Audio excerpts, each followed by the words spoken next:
let's try a salad of this. As the springboard, of course. Apparent aspects of political power combined with some buttermilk, no, with language and physics. All right? So here we go. Can you look upon nouns and verbs as being a form or being equal to mass and energy? You can do that, right? Nouns and verbs as mass and energy. And then try and see this. That all power, as I pointed out of late, is contested. But all power, which is a form of domination at any particular time, but all forms of power are contested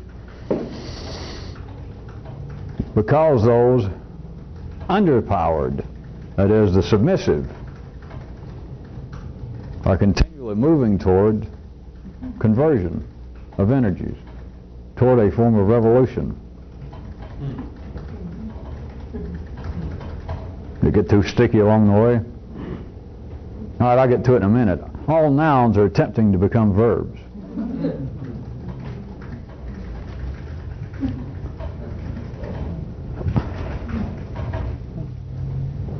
All right, another way. All matter is being continually assaulted. And is being continually assaulted by the drive for it to be converted to energy. And in instances, as parenthetical, there's energy in instances where there seems to be already a conversion of energy going on, there is the drive, there is the assault upon that if we had to take this process going on, this conversion of energy, and right quick now, of course, talk about it in language sense as though it's the noun, the subject of a sentence, and say this conversion of energy, whatever it is always being additionally assaulted by the drive for a more efficient conversion. Remember, since there's no such thing as 100%. So you either have nouns attempting to become verbs, slash, or you have matter attempting to become energy, or looked at it as being assaulted by the drive for it to become energy, slash, or you have processes, conversions of energy being assaulted by the drive for a more and more and ever more efficient conversion of energy. So you didn't think I could do it. There is language, political power, and physics. Now I wonder if there's any way to make any possible sense out of this. No, I guess not. Well, we'll see you next time.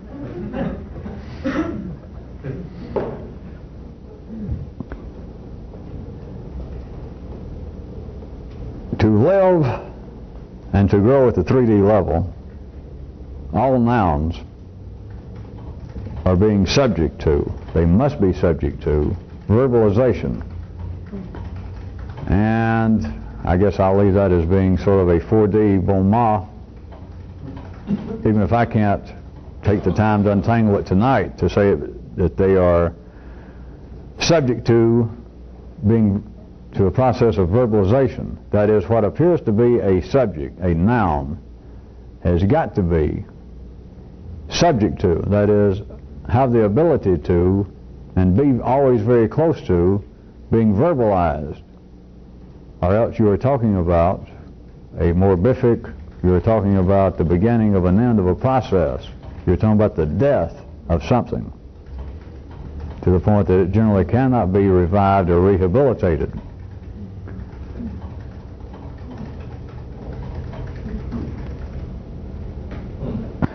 Nouns, you could put slash men, nouns must eat verbs. They must breathe verbs, or they're doomed. Nouns cannot eat nouns. You people just coming by on a motorcycle with these tapes for the first time, I'm not actually talking about some sort of language lesson. But nouns must eat and breathe verbs. That is, the In the same way that men must eat food, must breathe the proper mixture to live, to thrive, mass must eat energy. Mass must breathe energy.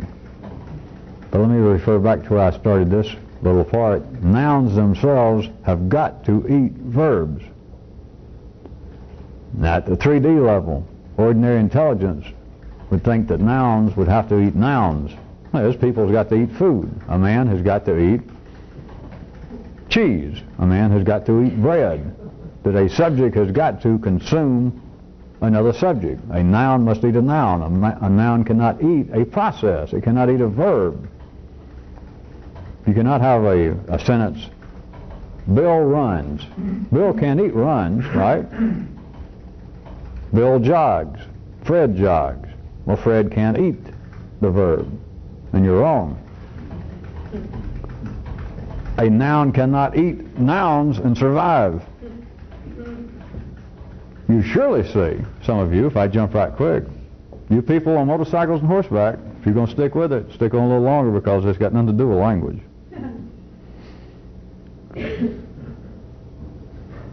You see that mass cannot eat mass. Mass cannot breathe mass. Mass cannot, at the 3D level, there's no way that your ordinary imagination can tell you that mass can even interact with mass. If there's going to be any sort of interaction, which is a form of exchange, then there's going to be what? A form of conversion. Now try and see that nouns cannot interact with nouns. Nouns cannot eat nouns.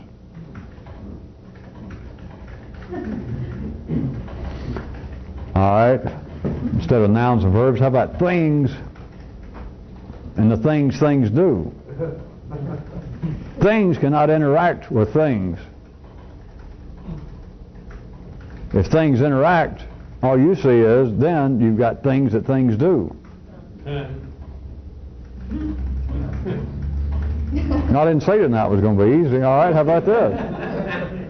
I said that nouns can't eat nouns, that mass does not interact with mass, and that men, of course, using the beginning that I was slashing up and synonymizing nouns, mass, men, things, mass.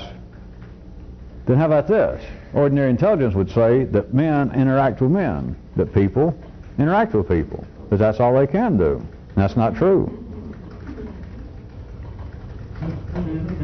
It's not. If you see two people as ordinary intelligence would tell you interacting, what do you see? The sentence just said it. You may not like it. It may appear to be rather obtuse as we started. You see the interaction. You don't see the two people. The two people in no way can interact. Well, I won't give up that easy, will I?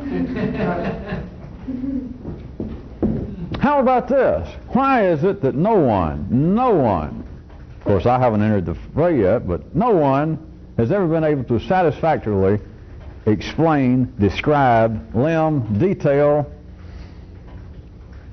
human emotions? Why?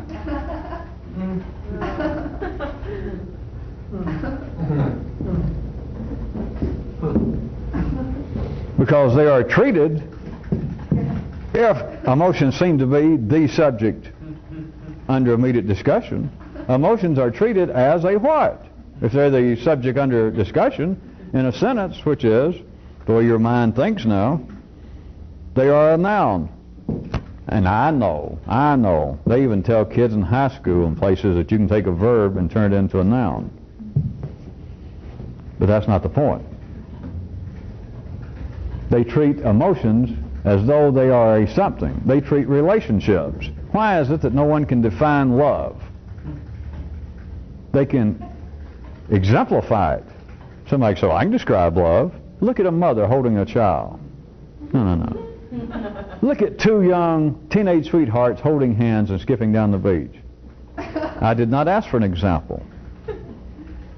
And of course, if you'll take examples as being information, I don't know what you're doing here. Love, just to pick one example, cannot be satisfactorily described even to city intelligence. Why? It is thought of as being a thing. It is thought of as being a noun. It is thought of as being, as having mass, and it's not. It is accepted that there can be a love. What's the only things of interest to people? People. So you got P1 and P2. I guess we could even go that far. But then people believe, ordinary intelligence believes, that we can then talk of something. In this case, let's say love, and that love is a something. Poems are written to it. Books are written about it. People discuss it. And yet you ask somebody exactly what it is. Skip all this damn Faux Byron poetry you're whipping on me, Hubert, and tell me what love is. Just tell me what it is.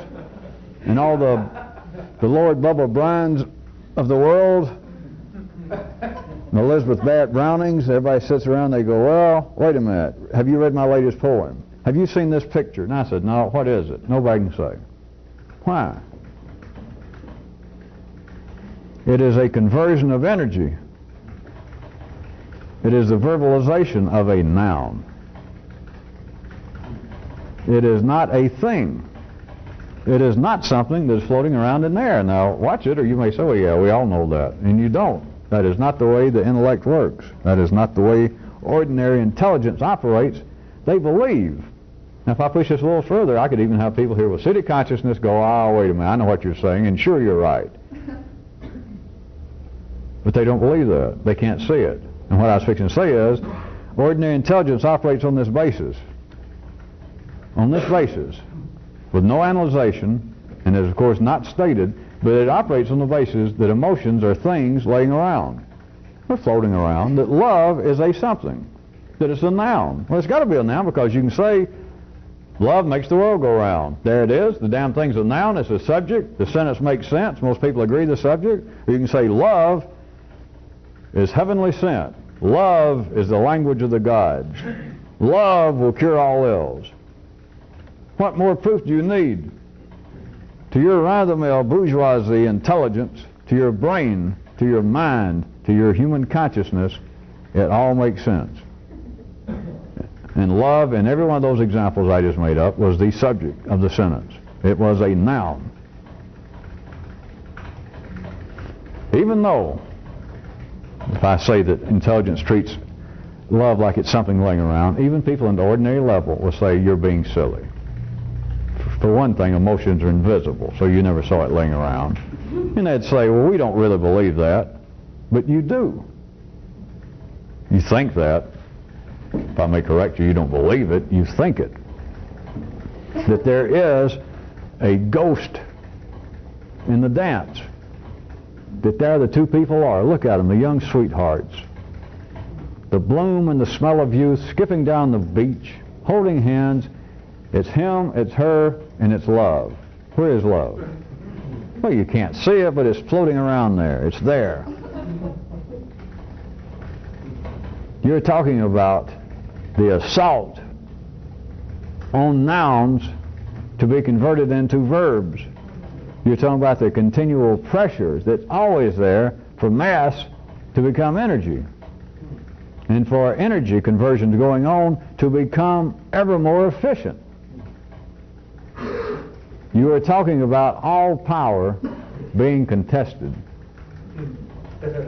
You are talking about all mass, all nouns, all things being under continual assault unless they are in the terminal stages. Unless they are so far gone, as I was mentioning last time we met,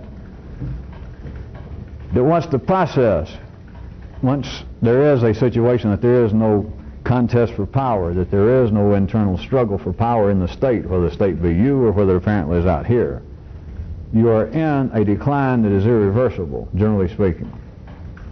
But if that has not taken place, what you have is a continual assault upon the mass of whatever it is, whether it be the mass of a person, whether we're talking about at another level, the mass of a person's intelligence, or whether we're talking about the mass of a tribe, a family, a nation. It's all the same thing, different scale. You're talking about a continual assault. You're talking about power is being contested, but I am now trying to get you to see it also operates quite specifically at the molecular level of the operations of the human intellect as reflected in words. But now if any of you think that, well, I just talk a certain way and that's not really the way I think.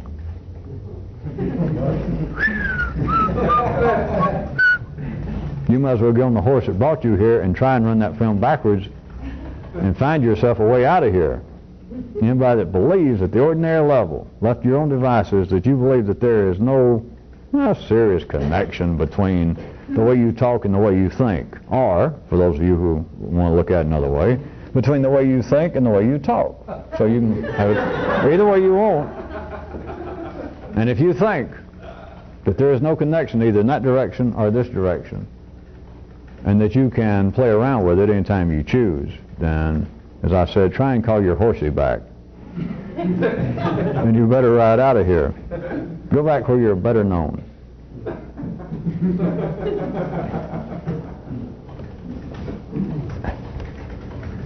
If, to isolate at least verbally, if I were to say that there can be, over some period of time, a healthy, apparently flourishing noun, some mass that through some process seems to be capable of sustaining itself, feeding itself, off of itself, or even off other nouns, but apparently off itself right then.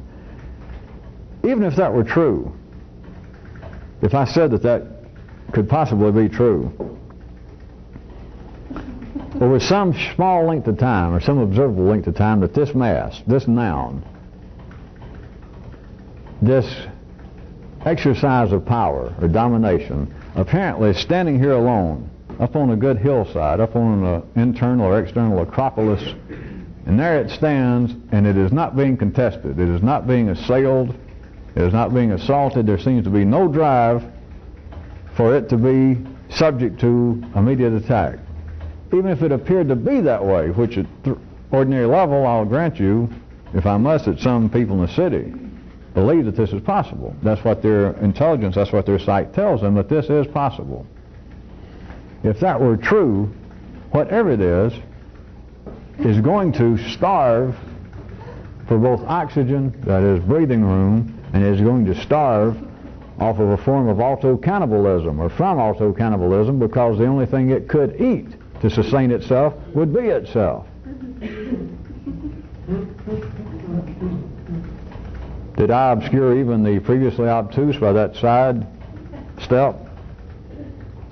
Even at the ordinary level, if you believe that you can turn and see something that apparently is self-sustaining, to see something that apparently has mass, see something that can be clearly, as far as you're concerned, defined, and maybe by many other people, defined as a noun, and it does not seem to be in transition, it does not seem to be under assault, that your intelligence tells you that this could survive, if not thrive, perhaps for eons, if not to infinity, in its condition. You do not have the proper sight of time. Because if it were true, it would eventually eat itself up. Where else is it going to, or how else is it going to convert energy without eating itself? If the noun is not going to become verbalized, if the mass is not going to become energy, if that which apparently is a thing is not going to become the thing that the thing does, if that doesn't happen, where else is it going to retrieve its fuel? What is it going to breathe? Its own carbon dioxide? Is going to recycle it over and over and over? They won't even tell you that in the hospital. They won't even tell you that in college. There is a drive for everything that ordinary intelligence perceives to be stable, to be a noun, to be a mass. If it is not dying, and you're surrounded by things that are dying, I'll grant you that, but they're of no importance. That's why I don't go into that. They're just simply there, and then they're gone.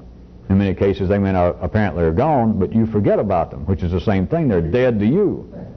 As far as your intelligence is concerned, they are no longer being converted. They're no longer in the process of nouns becoming verbs. They're no longer involved in the process of energy conversion. And so to you, they cease to exist. Tombstones, rocks, vague memories. They become historical artifacts of some kind in your memory. But other than that, the perception of man, the intelligence of man has got to see that there is a conversion going on. Now to do this, there has to be a greater amount of conversion going on than there is under any ordinary conditions. Believe it or not, that's where this first paragraph was going. I'll believe it. I'll not. Okay, we got to vote both ways. As I point out, it doesn't matter who wins, because the party in charge of all this always wins. The profit is always there. This kind of new intelligence, as I've been calling it for the last month or so, you need to see this. It is not a noun. It is not something that you get.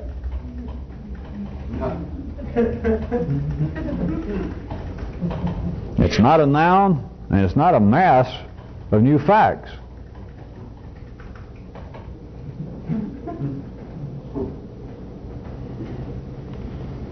It is a new process. It is a new verb. But it is a verb that was not drawn from a commonly known and perceived noun in the city. Is why it can't be defined. I keep talking around the edges. I keep making up names. The revolution, new intelligence, refried broccoli. But since it was not initially a city-based noun, there is no way to turn it into a verb, verbally. But what this has always been has been thusly elusive to human speech, because it is not a noun. And yet back in the city, back where all of you came from, back where some of you still hang out, the idea that there is something out of the ordinary in life. Notice, back at city level, it's always a noun. Always. Now some of you that have a skewed city intelligence, I'll play your part for you, can go, well, that's not true, because I always thought there was secret information. What the hell is that? It's a noun. You didn't take it as being a process. You took it as being a noun. It's the same way when people in the human nervous system has to dream about super times and super days. What does it dream of? It dreams of flying saucers. It dreams of hidden masters coming out of caves in Tibet and India or God knows where. It dreams of gods and spirits becoming man, which is what? It's a verb becoming a noun. It's the process running backwards. But that's all that they can perceive. Not a process, a thing, a noun, never a verb. Would anybody undertake some kind of extraordinary journey? Whatever it was that many people think this is, this and other stuff.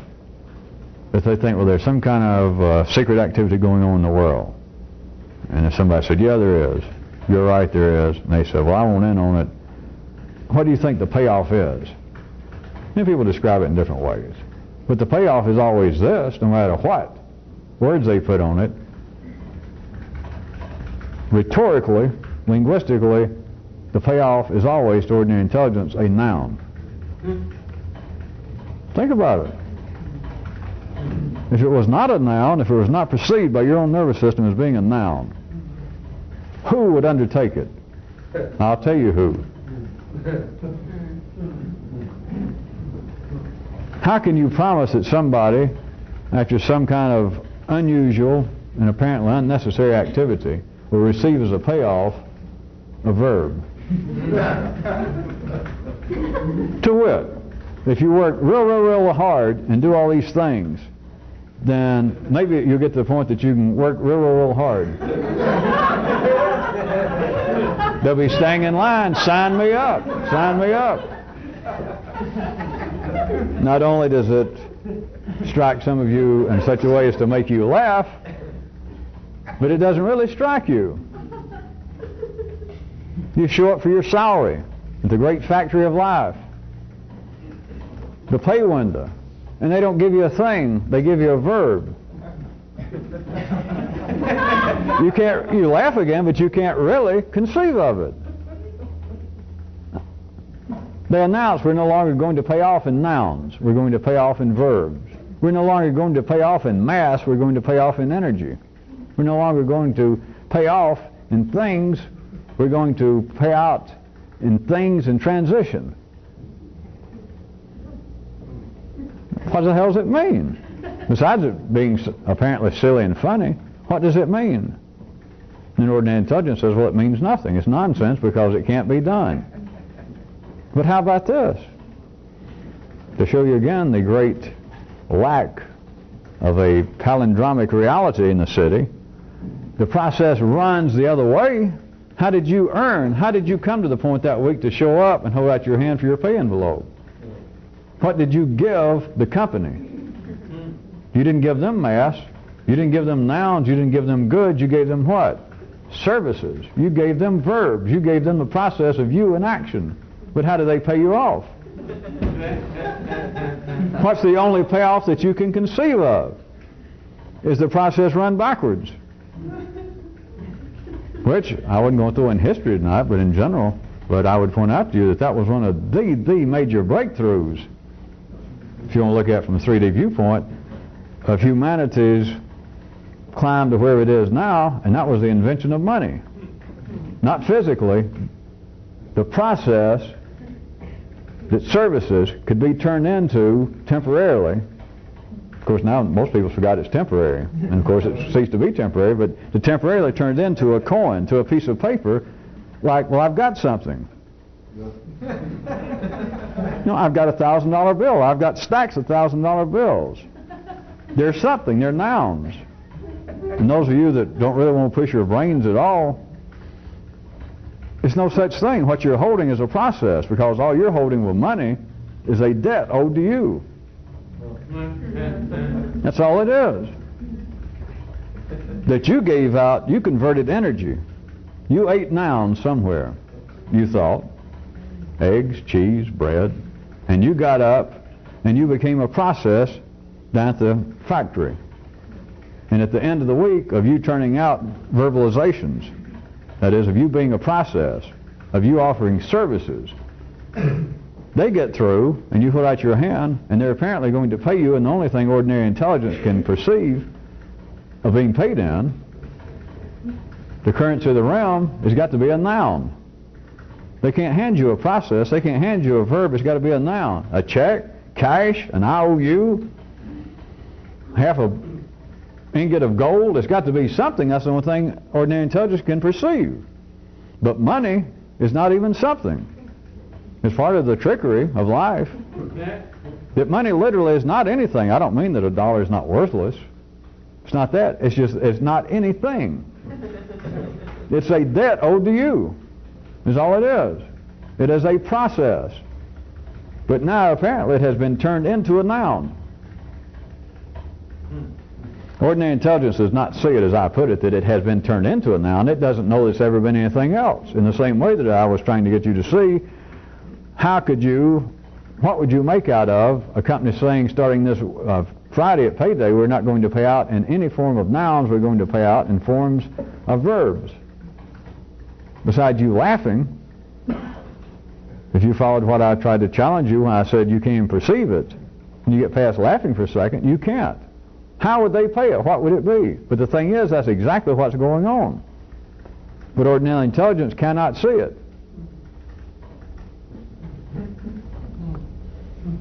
Nouns are finished if they cannot become verbs. Mass would be finished If there was not a conversion of it going into energy, and as I said, after the process is started, then even energy has to become more efficient. It has to be reconverted. Verbs have to be reconverted. Ordinary intelligence does not see this. It sees it all as being a process, almost as a board game of some kind, and everything that has any significance to man is a noun.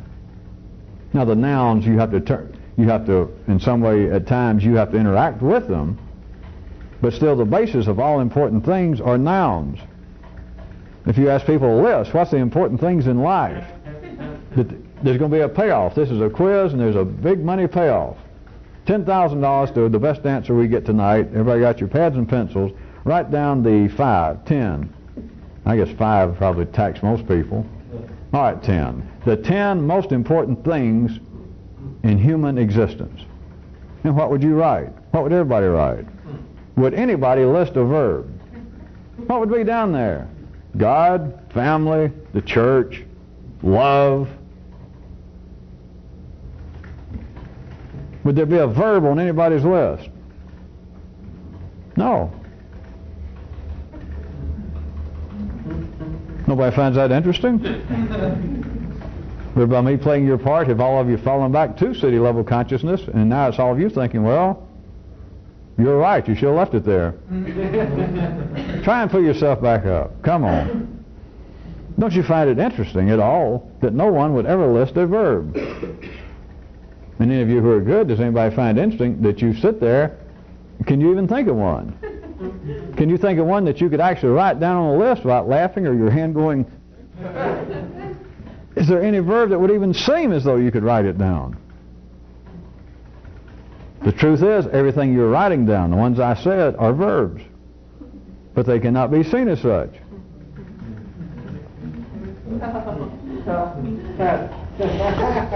Alright, let's go back to this one then. Does everyone understand? I'll remind you that part of the purpose of the human intellect, as it were, is to reach out here into the ethers, into the great voids, and begin to snatch from the nothingness great chunks of stable reality through talk. Since nobody knows what love is, back to that example, since nobody knows what it is, then there's one sure way to deal with it. Is to put a name on it and to say, all right, we're talking about love here, my friend. We're talking about love. Do you know what I mean? The other person go, yeah, either yes or no. You go, all right, now we're getting somewhere. In other words, that's the end of that.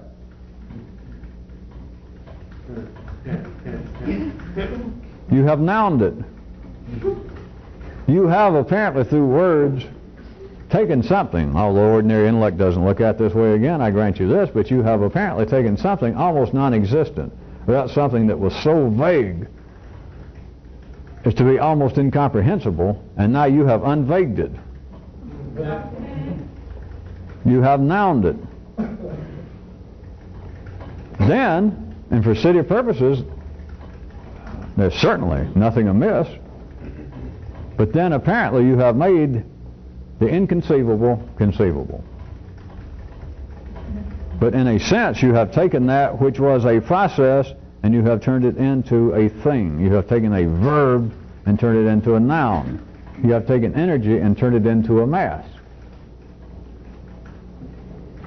You have taken the process of contested power, and apparently, if just for a second, just long enough for you to say it, just long enough for you to say the sentence, maybe somebody else go, I know what you mean. And then you both say, well, we got to go, and that's the end of that little episode. But at least for that one moment, that evidently you have taken contested power, which is all verbs, which is life, and you have tramped out any apparent revolution. Such as you saying, well, all right, what I mean by love is the kind of feeling that one has for one's family. And the other person goes, I know what you mean exactly. All right, right then you have snapped out all possible revolution. Apparently there is no contest for power. You described love to the guy, you said, well, here's what I mean, and the other person goes, couldn't agree with you more. Right then there was no contest for power. Right then it was dead. But right then it was just like things are in the city. That is, city intelligence You know, evidently, the only way that they appreciate the natural world is to see a stuffed animal. That's it. Well, how are we going to appreciate love? I don't know. I'll watch a movie about it. I'll read a book about it. How do you know if you're going to lose weight? I'll get a scale and I'll look at the scale. And every morning I'll put on a chart. And tomorrow morning when I get up, I'll look at the chart and I'll say, yes, I've lost weight. What could be more obvious? How could I be such of a fool to question all this? Or to point out to you that there might be a place around the corner? I should be ashamed of myself. Look ashamed.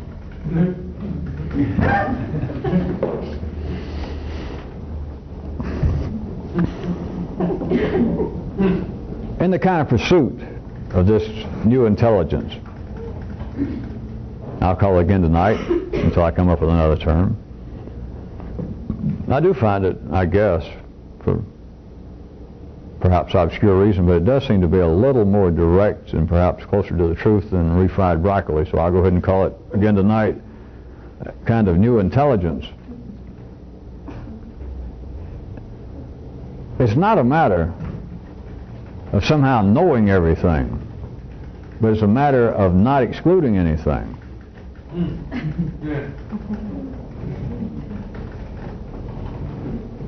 This is not simply a play on words, but this is the kind of thing that I oftentimes throw one of my sham verbal fits on you people about the process of looking around or trying to consider timely consequences, frontwards and backwards, of things people do. Because for me to apparently, if not you personally, me in general, apparently, point out at the general operational level of city intelligence that people are doing things that are not profitable to them personally. People do things and then say live and learn, and nobody lives and learns. And nobody notices that nobody lives and learns. All that sort of thing. For you people on horseback, this is not a critique of life, because life is just fine. Everything's just right. It is from the view outside the city of trying to make some more sense through a new process of distilling information to make more sense of life. For me to apparently, or for me to say that I'm talking about a new kind of intelligence, it is not being better read, having more facts in your brain, of having more facts anywhere. It is not that you have reached some level of new intelligence, in my quotation marks, by now knowing a whole lot more facts. And it is certainly not that you now know everything. It's not possible, it's not even profitable, it's not necessary. But at any given time, it's not, even though it's not, that you've got to know everything. That is, you're about to do something. Walking out the door, I won't lock the door right this second, I'll be right back. Whatever it is, some little something, it's not that a person has to know every possible ramification, every possible contingency, everything that might happen. In other words, to know everything even about this one episode, which I might also point out falls into the general realm back to people believing that life has some extraordinary message somewhere. That's the belief in people of being able to have ESP, to pick up vibrations, to know everything, to know the future. That I see this little child born. You didn't name him Moses by any chance, did you? I foresee a great future for this kid. I believe he's going to grow up and maybe either start a new religion or maybe be in the movies and someday even play Charlton Heston. It is that kind of belief that it's possible, what they're saying in those kind of conditions of pre-ignition.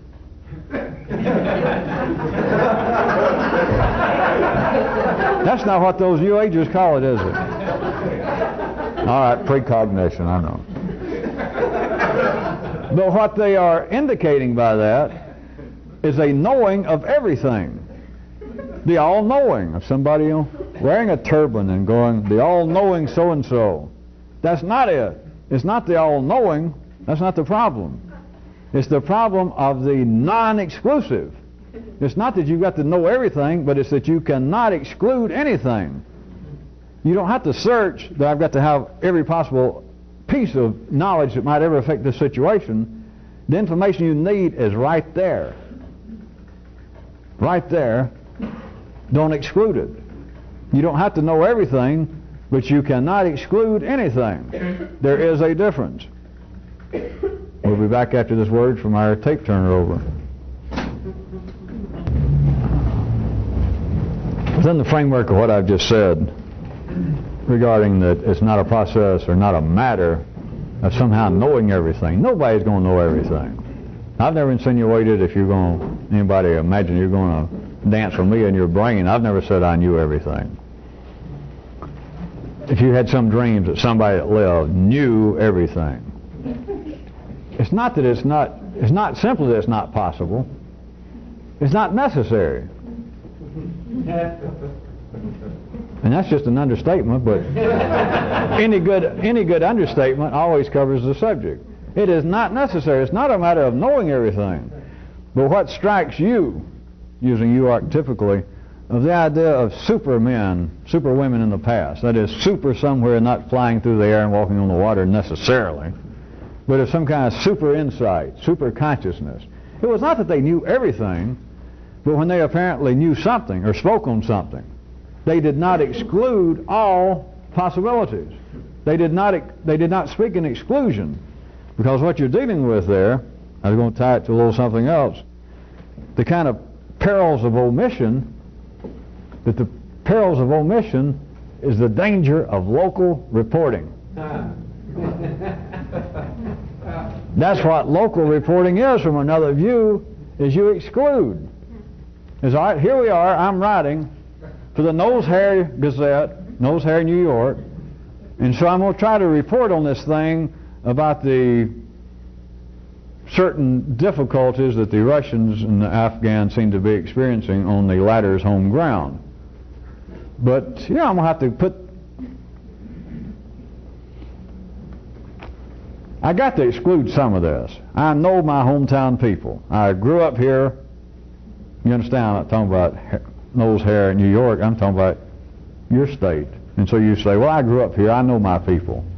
And they got a limited attention span. They got a limited interest in such affairs. So I'm going to exclude, even though here I got access to a UPI machine, and here it is. I could write probably 10,000 words just off these reports today, my own version of what the latest reports coming out of the Afghan, to pull out of the Russians out of Afghanistan.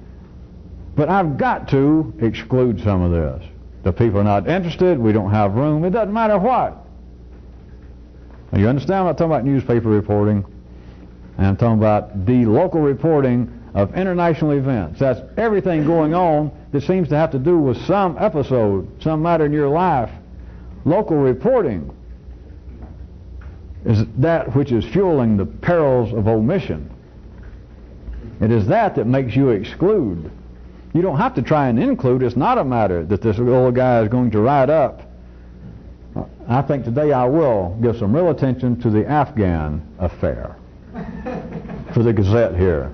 It's not that he says, all right, the paper's due out Thursday, we'll assume this paper only, well, let's say daily. Since most of you, I think, or some of you probably think daily. So I won't push it out. I won't push it out to where it's a weekly paper and make you suffer that kind of illusion between the publication of a small newspaper and your mental capacities. No, I won't do that.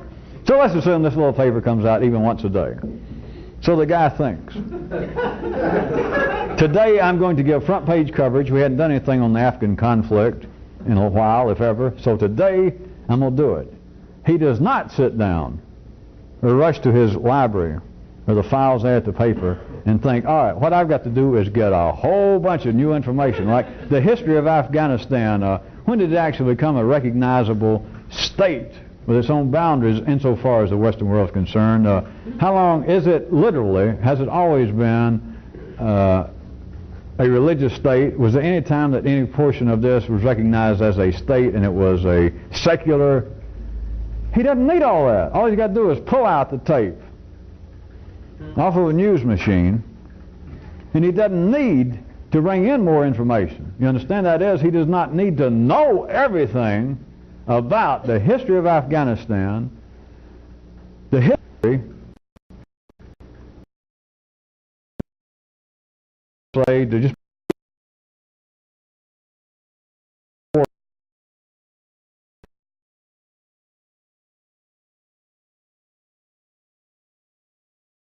safe to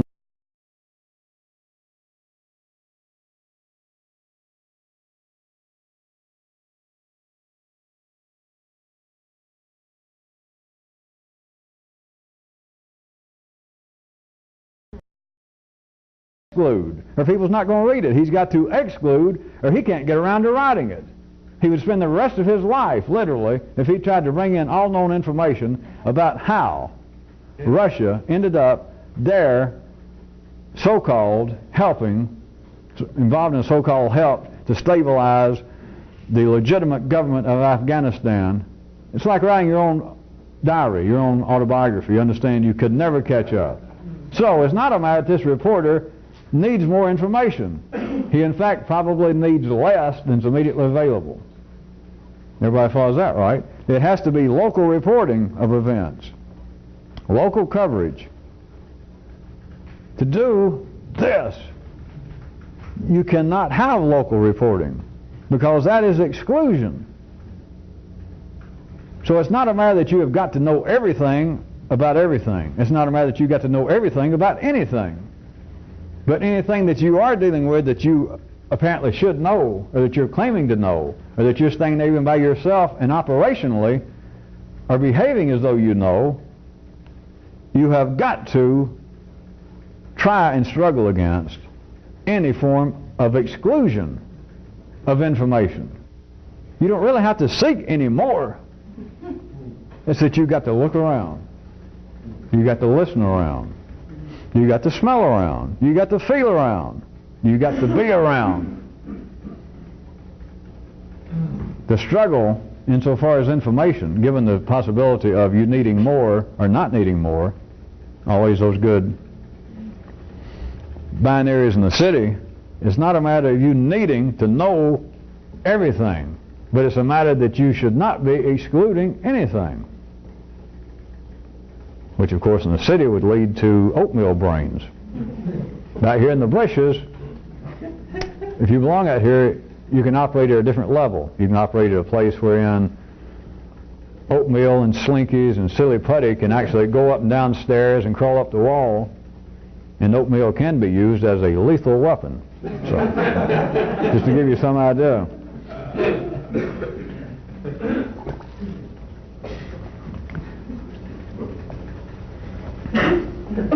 In my initially stated triumvirate, let me return to apparently political power as a parabolical springboard and point out something else about power. All power seeks to establish and to enforce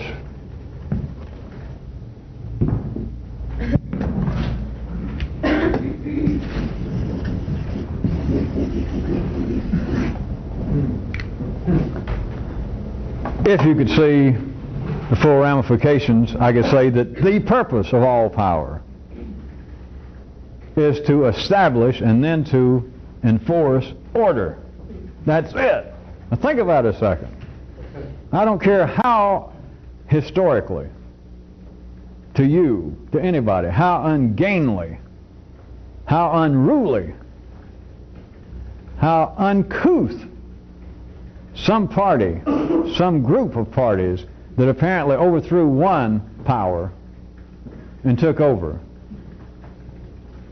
And you look back historically, it could happen contemporaneously. That this apparently ragtag band, as they appear on TV, as they're reported on the press, have just thrown over poor old king or Prince so-and-so, and they've taken over the palace, and they're pissing in all the famous urns, and they're tearing down the paintings and using them to wrap their sandwiches in. They're just generally raising hell, and you just know that this is going to come to no end, and it may. But all power seeks to establish order. Now your sense of order, you or somebody else's, may very well diverge from their sense of what order is. And of course I can point out the obvious. This is not silly if I got to point out. All power does seek to establish order on the basis that the order does not conflict at all with the continuation of their power. But they do seek to establish order. Now this is not recognized at city level by any way, but surely you can see that this is a physical necessity. We're back to one of my unnamed, and I've never tried to put a term on it, but it's another form of 5D physics. Power has got to seek to establish order, or it's in danger.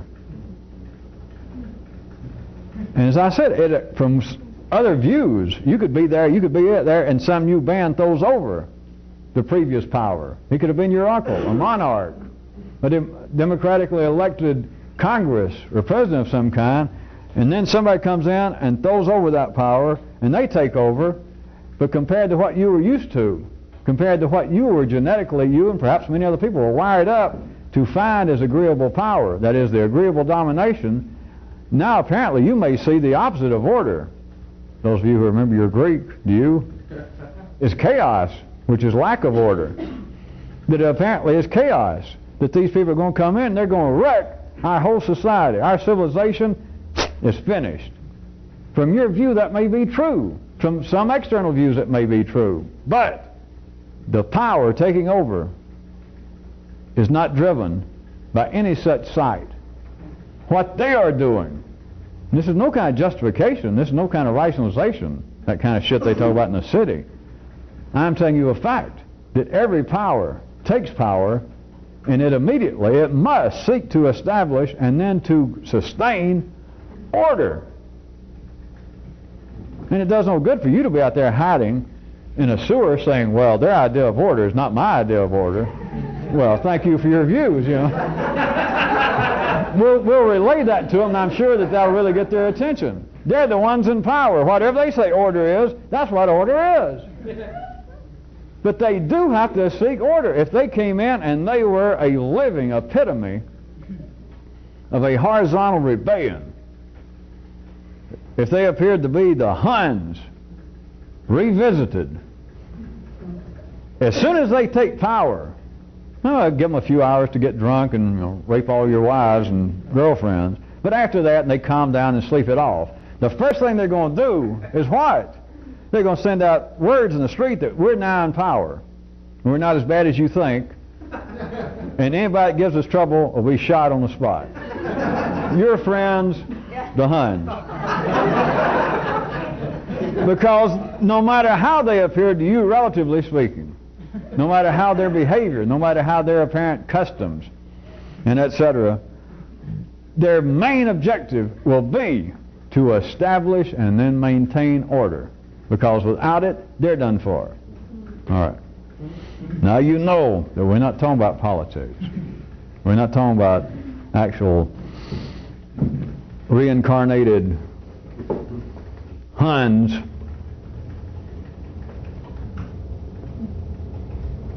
But everything at every level, including down to the molecular level, running a man's individual intelligence, anything that seems to be in power in you, forget any sort of 3D time element, if it's just apparently in power in you for a few seconds, for a few minutes, for a few hours, or on another scale over a long period that seems to be your personality, your I. It is seeking, it must, it has no choice. This is a physical law. Its main job is to establish order and to maintain it. Do any of you see the problems, the difficulties inherent in people believing, well, I think I'll change? You can do little things, maybe you can lose a little weight, and then maybe you can gain it back, maybe you can lose a little bit again. Maybe you can quit smoking. If a doctor says if you don't quit smoking you'll die next week, maybe you can quit. Maybe you can quit drinking if you begin to spit up pieces of something and look at it and decide, God, that looks an awful lot like the liver. Maybe.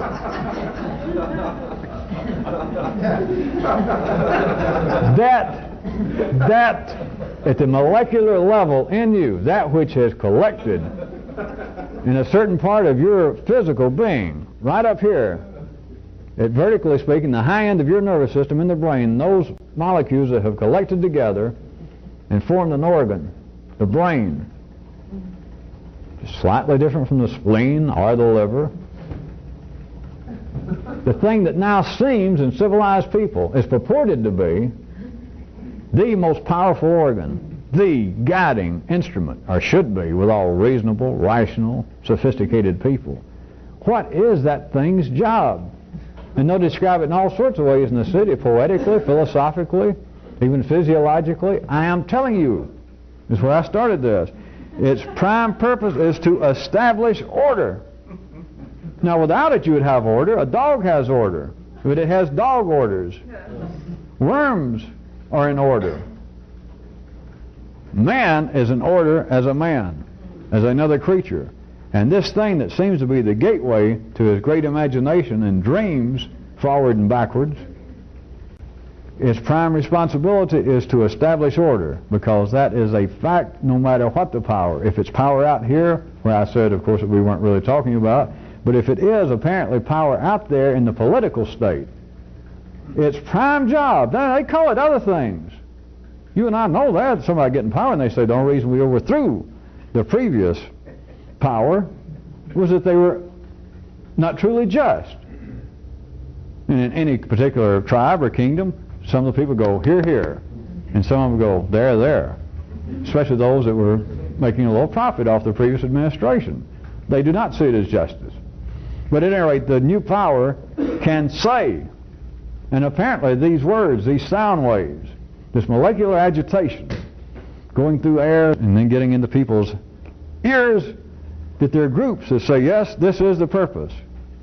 They are here to instill, or at least to begin, a new day of justice. So childish, it's a first order, it's the first story, it's reading the tea leaves instead of drinking the tea. Because the real purpose, no matter what it says, if they say it's to bring about justice, it's to redress past injustices, it is to bring about more progress. The job of all power is to establish order. What is the conversion of all energies? It's to apparently make things more orderly. What is the point of turning nouns into verbs, which I'm saying you, they must be done? It's to apparently create a greater degree of order. Because if things truly were dead, if things truly were living, breathing nouns, and they just sit there, what would you be faced with? You'd be faced with the excitement of an Easter island. You, I, and everybody would be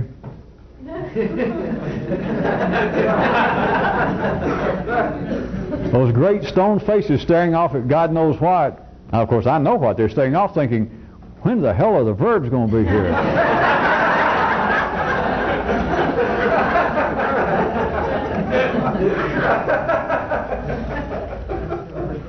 Well, since some of you evidently tonight finally are beginning to react to some of this metaphorically, how about this? I can go to the other end.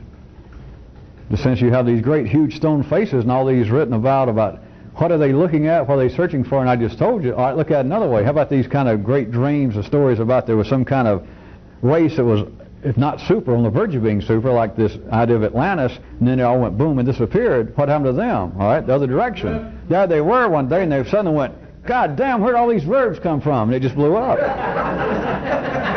Think about it, if you can.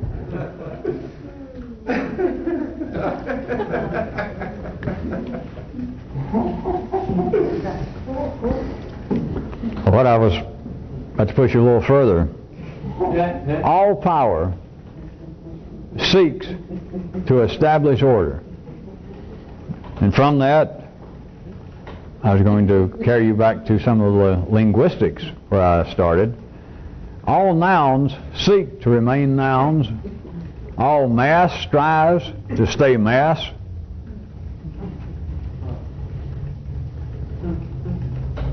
The dominating is driven. It has no choice. Forget about being evil. But the dominating strives to remain in domination. Right? A bunch of you can nod and write that down. But now, back to the other good parts. Nouns are under constant assault by verbs. Mass is continually being attacked by the need for conversion of it to energy. The dominant are always under assault from the submissive, that they want to what? I'd like to turn this dance around. How about you dance backwards for a while? Not right, not wrong. It's not democratic governments against tyrannical governments. It's not one religion against another. It's not one person against another. Because now, since I've set up again, if you were following right there for a few seconds, another kind of apparent dichotomy, then you get to realize what this order is, to take it to a higher order. When I'm saying that all power seeks to establish and then maintain order. Order. This order, when you can take it to another level, is such that you've got this situation again, or my description of it, that you've got parts of life's body attempting to sustain itself, attempting to sustain things as it is in its locale, and coevally, simultaneously at all times, you have got other parts striving for what appears to be just the opposite. And in the city, that can't be. In the city, that cannot even be thought of. But you have got nouns striving at all times to stay nouns. But you have coevally, have all nouns being under continual attack by verbs. All mass seeks to remain mass, but all mass is under a continual assault to be converted into energy. And all energy, if you're going to look at it as being a noun, I'll throw in again, all energy is being under pressure, is being pressured continually to become more efficient. That is, to become more orderly. All forms of domination strive, no conditions to it, strive to remain dominant. But simultaneously, all of that being dominated is driven to seek a reversal of the process, a reversal of the situation, for the submissive to become the dominant, for the revolution to take place, for power to change hands. Now notice throughout all that, I didn't say which is going to happen. There's not even any benefit in predicting. Let me be more specific. In attempting to predict, let me say for you people, not predicting, there's no such thing. There is no benefit whatsoever, none, in any given instance of saying, all right, this noun, I can tell is about to become a verb. Or this mass over here, I can tell it's going to stay a mass. I get some kind of mystical feel that I can just kind of sense that there is a drive somewhere for this mass to be converted into some kind of energy, but I don't know, the spirits tell me, oh, let's see, that mass, when were you born, mass? All right. The spirits tell me, the stars tell me, this mass will not be converted into energy, not at least within several weeks. None of that has any value whatsoever, because the energy is going to be converted. There's going to be the exchange going on. And if it is not a noun here turning into a process of verbalization, if it is not mass here turning into energy, then it's the other side of that mass. It's the negative side. It's the juxtaposed, it's the mass right next to that one turning into energy. And if it's not the mass right next to the one that's not turning into energy, turning into energy, then it's the one way down here. It's about 17 miles away from here, I think. Maybe 17 and a half. And if it's not that one, take a left. And it's one that's about 475 kilometers past that. And if it's not that one, then turn at the, I think it's the second road back to your left, and then go about 7,000 miles, more or less, and then that'll be the energy turning into, the mass turning into energy. If it's not that, then take a right. All of that is going on simultaneously within one body, that is, life.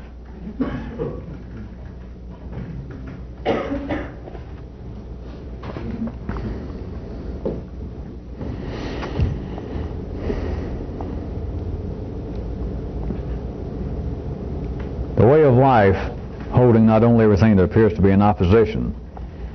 Power is attempting to establish itself by establishing order and maintain itself, and the continual contest for power. Continual. The power is there and it's alive, it's being contested. No exceptions, no way out. All of that being forever extant within the body of life. Not only being there, but being part of the process of life being alive and growing. This is the very things that science, that is, city intelligence operating probably at its best limit, but even science cannot calculate. It simply cannot. Right now it need not. If the necessities for man to continue to expand in a certain way become such that they see that in the city, they will, but right now they do not need to.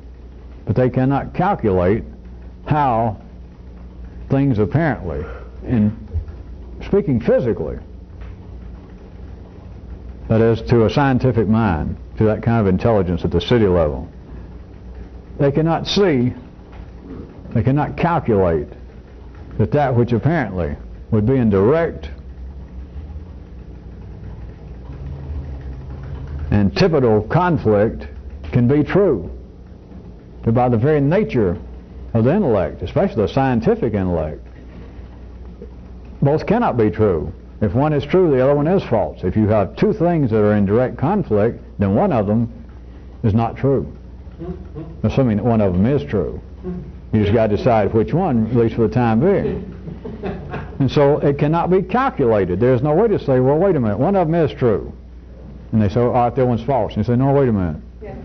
They're both true. That's not the end of it, as a matter of fact, but trust me this far, they're both true. It shuts off. Unless it says, well, you're talking in some kind of, you're trying to play Zen physics with me. Or if you want to speak philosophical, okay, but that's not true. It's not possible it's true. And you say, yeah, it is true. And the funny thing is, figuratively speaking, that's not the half of it. Of course, that's figuratively speaking, because as far as they're concerned, it is really the half of it, because they had 4D consciousness. If you see that both of these can be true, then you'd sort of be halfway home. It wouldn't do you any good, but you'd be sort of halfway to being intelligent. Well, newly intelligent.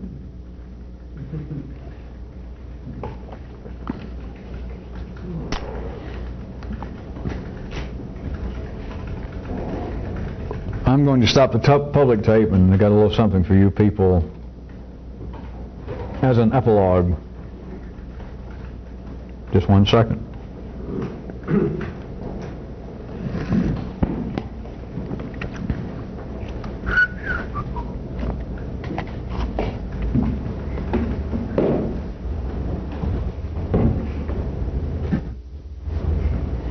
In regards to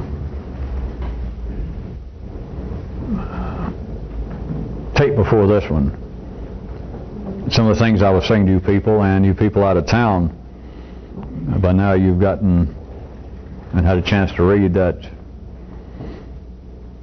fairly lengthy communique I sent to you, these other cities. But let me point out to you one more time, I am not mad at anybody, either here or you people out of town. If I had to use that word, since I know that some of you feel like I do get mad at you, I put it another way, I get mad for you.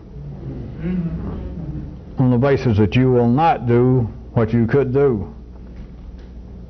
Not just personally, I don't take anybody aside and give you a pep talk. If any of you think I ever do, just say, boy, you could do a lot better. Shit, all you could do better. If you couldn't do better, what are you doing here? But not better to suit me, and not better by some easily identifiable standard. but you're not succeeding. Any of you. And if that doesn't make sense, I refer you back to the point, how do you feel about anything you do? And you normally feel just, well, I've had some success. No, don't be sham humble with me. How do you really feel? All right, I'll be truthful. I've had some success. You should, so you don't know how to be mad enough about that, and that's why I try to get mad for you at times. But it's not a point I'm not getting mad at any of you. If you could help it easily, you would have helped it by now. But you will not get mad for yourself. And I get entangled with the weight of it, trying to pull it all. And at times I try and get mad for you, although mad's not the way I look at it, but I'm using the kind of terms that would not be ill-expected, that some of you would periodically get some of my communiques in the other cities written, or some of the things I say on tape, and feel like, well, it's time to feel guilty again. It's time to feel like we're being beaten with little bitty whips, and just something we got to put up with, and hell, we probably deserve it.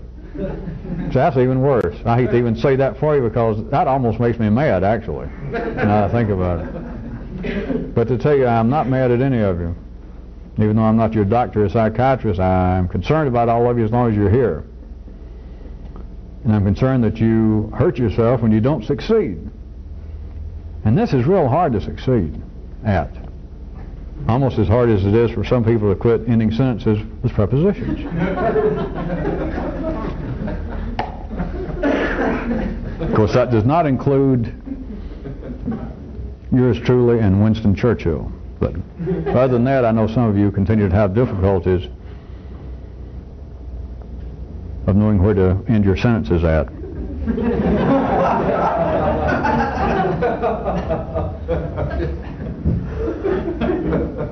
But you do, as strange as it is, I'm going to do it one more time before I finish this little mention.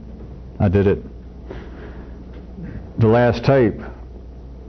Every time involved with this, every time that you do not succeed, it's like a bruise, and it hurts you. In the city, it doesn't matter. People succeed, people fail.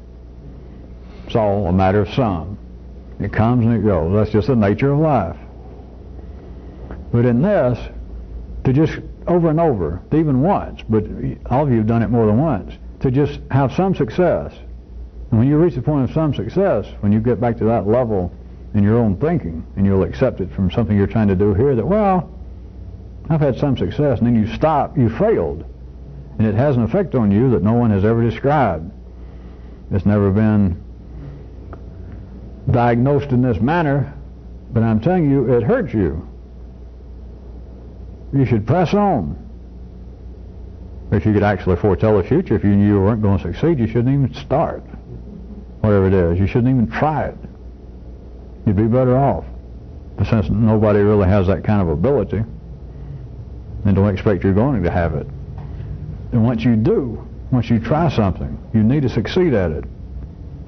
You need to go past the point of some success, because some success allows you to stop. Well, it got too difficult, I'll put it off till later, or I don't know where else to go with this, or I thought I was having a good idea, but my head's beginning to hurt, I'm beginning to get dizzy. There's a real danger to that, really. It's cumulative, it piles up on people to continue to take some success and then let it go. Of course, if this was more ordinary, then every time that would happen, and I'd see it, in some way I would make some comment to you or nod like, I know, you did good. Good try. Of course, you notice I don't ever do that. If I make any comment, I say, God damn, what a rotten try. Shit, I wish I didn't even ask you. Because you certainly do not need validation for failure, which is what saying good try. Good try. Fuck a good try. If a good try would get you anywhere, you'd have never left the city. You wouldn't have wandered out here with weird people like me. I'm not mad at you, all right?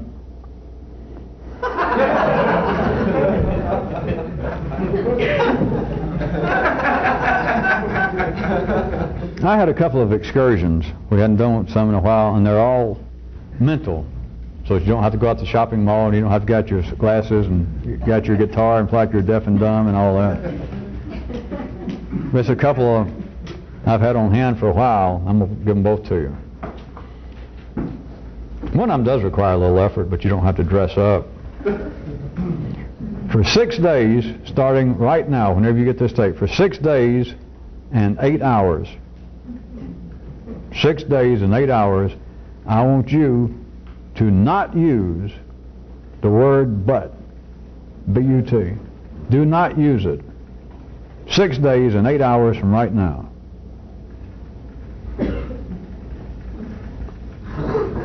The other one is an excursion kind of question I wanted to ask you. Now I know that this is going to get a laugh, but there's more to it. Well, you people know by now I don't say something just to get a laugh. If human existence were a joke, if it were a joke, no, wait, before you're right. Now let me rephrase it so you can potentially get more out of it. If life were a joke, would human existence be the setup or the punchline? You know what the setup line?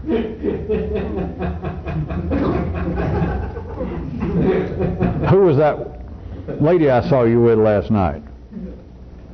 And the good old sexist joke, which is, turns out it's a real old joke. Some people claim it's the oldest joke they can find.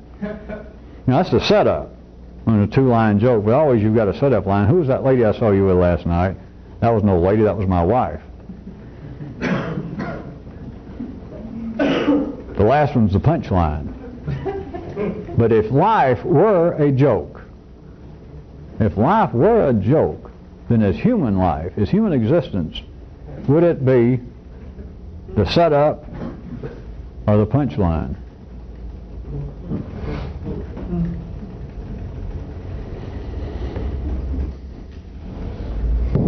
You people out of town, anybody that needs an excuse to come down for a visit, the lobby of the theater where Evotech's established and where we're, of course, taping all these, it's about to get wrapped up the next night or so. We have set up and changed the lobby. It is now the full title. It's just advertised. We're still having music before and after. But now the lobby is the Bertrand Russell Lounge,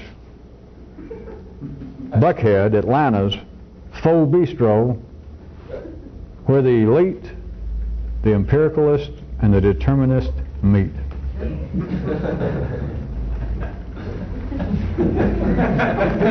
If that